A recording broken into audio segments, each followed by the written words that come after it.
A gente tem que entender que existe uma diferença entre sintoma e doença. Não é porque você está ansioso, por exemplo, nesse momento agora, que significa que você tem um transtorno de ansiedade. Não é assim que a coisa funciona, tá? Existe uma coisa chamada reação aguda ao estresse, por exemplo. Não estou dizendo que seja isso que todo mundo esteja passando, mas a gente pode pensar numa reação coletiva ao estresse, né?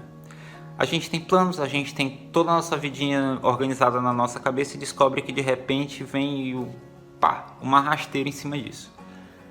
E aí, o que é que eu vou fazer em relação a isso, nesse momento? Primeiro momento de choque, de raiva, irritação, ansiedade, depois a gente vai percebendo o que é aquela reação, que são aqueles desconfortos agudos, intensos, de uma reação normal, de um luto por um mundo que de alguma forma nosso que foi congelado, de planos que a gente viu ser usurpados, contra a nossa vontade, de incertezas do futuro, e a gente começa a acomodar os nossos planos, né? E com o tempo, certos sintomas que a gente possa ter, certa tristeza, angústia, raiva, insônia, medo, porque o medo nesse caso é o que nos protege. O pânico deixa a gente paralisado, mas o medo uma hora dessa protege. Então, algumas coisas vão ficar durante todo o período de isolamento e a gente ainda assim pode dizer que são reativos. Algumas coisas vão se acomodar e é lógico, a gente está preparado para que no final disso tudo tenha um aumento de casos definidos de depressão, ansiedade e outros transtornos.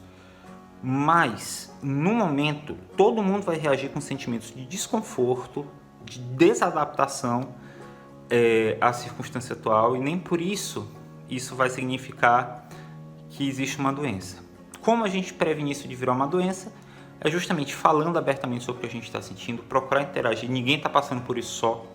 Então, quando você encontra outras pessoas que estão semelhantes a você nesse contexto, você começa a se identificar e entender que você não está enlouquecendo, né? O que é o mais importante é, meu Deus, estou enlouquecendo? Não. E, não necessariamente.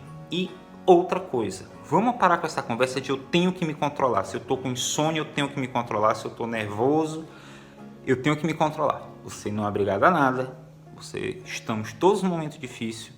O que nós não podemos é agredir o outro, ser injusto com o outro. Agora, devemos nos permitir viver nossas emoções nesse momento, porque se a gente até fala, porque a gente está falando de um luto, de um mundo que a gente tinha e esse mundo não vai mais existir do meio do ano para frente, mesmo quando a gente for solto, né?